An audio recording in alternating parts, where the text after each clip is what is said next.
If you want to start a homestead, this should be your first step, and I'll tell you why. Isn't that cool? A lot of people are nervous to start a homestead, and that's why my number one recommendation is to do the research, find a property, and pull the trigger and make that purchase. In the worst case, you made an investment in some land, and in the best case, you find out that you're really passionate about homesteading.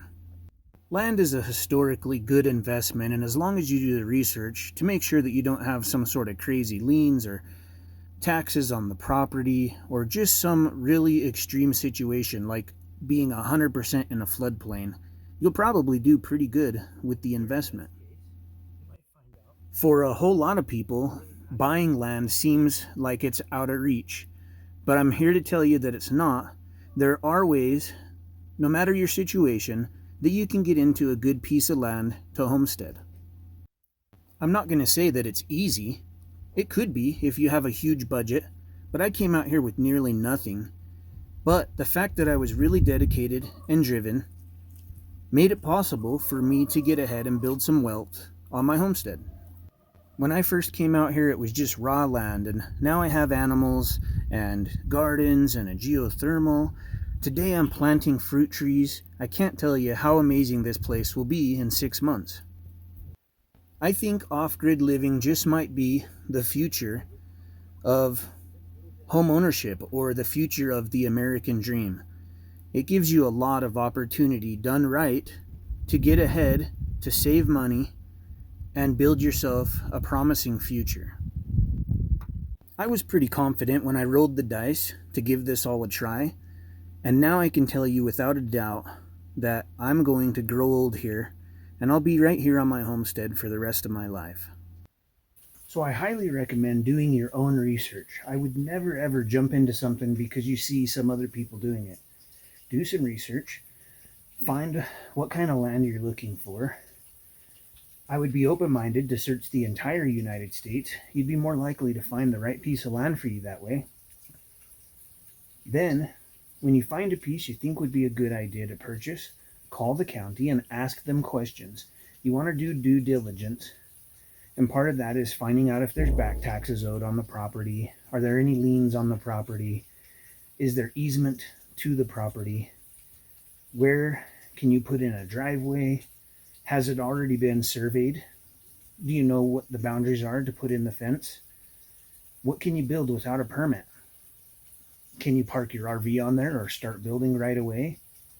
If you plan to build a cabin, do you need to have a septic system or alternative system in place? And ask them if they think that there's any questions you missed. Do you need a perk test for septic system? There's a lot of questions, and I'm sure that several people will comment more down below. But this video is not only specifically about the questions to ask. This is just part of the video. It's important to know if you can access your property with the vehicle you own all year long, and if not, what kind of vehicle do you need? You'll want to know the zoning. It could be residential only or possibly for agricultural use.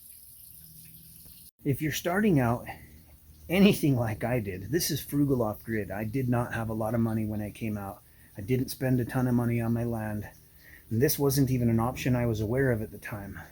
But now, you can go to discountlots.com. You can enter my code and save 10% off of your land. They have land all over the United States that they actually own, which means they can owner finance your land to you for around $200 a month. They will allow you to build right away. And so this is a good way for someone that just can't see another way to finance their land. They can get in and really get a good deal. They're just like anywhere else. You can find really great deals, and other places the land is just higher priced. So search the website, find the piece of land you want, call the county, do some research, and buy the best piece for you. And it's probably going to be the best decision you've ever made. There's no way that everyone's going to have a 100% success rate at starting a homestead. But to overcome the nerves, investing in a piece of land, you can start camping on the land, start experiencing it, see where the rain falls, find out new things about the area. And in the worst case, you made an investment and you can turn around and sell it. Personally, buying land has been the best decision I've ever made. When I came out here, money was really, really tight. And this coming week, I'm going to pay off all of my credit cards and start to save more money than I ever have before. And living frugal on my own land is really what made that possible.